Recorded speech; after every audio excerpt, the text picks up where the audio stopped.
Chapitre 6.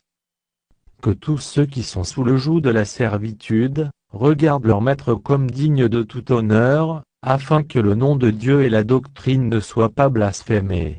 Et que ceux qui ont des fidèles pour maître ne les méprisent pas, sous prétexte qu'ils sont frères, mais qu'ils les servent d'autant mieux que ce sont des fidèles et des bien-aimés, qui s'attachent à leur faire du bien.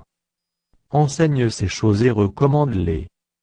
Si quelqu'un enseigne de fausses doctrines, et ne s'attache pas aux saines paroles de notre Seigneur Jésus-Christ, et à la doctrine qui est selon la piété, il est enflé d'orgueil, il ne sait rien, et il a la maladie des questions vaseuses et des disputes de mots, d'où naissent l'envie, les querelles, les calomnies, les mauvais soupçons, les vaines discussions d'hommes corrompus d'entendement, privés de la vérité, et croyant que la piété est une source de gain. C'est, en effet, une grande source de gain que la piété avec le contentement. Car nous n'avons rien apporté dans le monde, et il est évident que nous n'en pouvons rien emporter. Si donc nous avons la nourriture et le vêtement, cela nous suffira. Mais ceux qui veulent s'enrichir tombent dans la tentation, dans le piège, et dans beaucoup de désirs insensés, et pernicieux qui plongent les hommes dans la ruine et la perdition. Car l'amour de l'argent est une racine de tous les maux, et quelques-uns, en étant possédés, se sont égarés loin de la foi, et se sont jetés eux-mêmes dans bien des tourments. Pour toi, homme de Dieu, fuis ces choses, et recherche la justice, la piété, la foi, la charité, la patience, la douceur. Combat le bon combat de la foi, saisis la vie éternelle, à laquelle tu as été appelé, et pour laquelle tu as fait une belle confession en présence d'un grand nombre de témoins.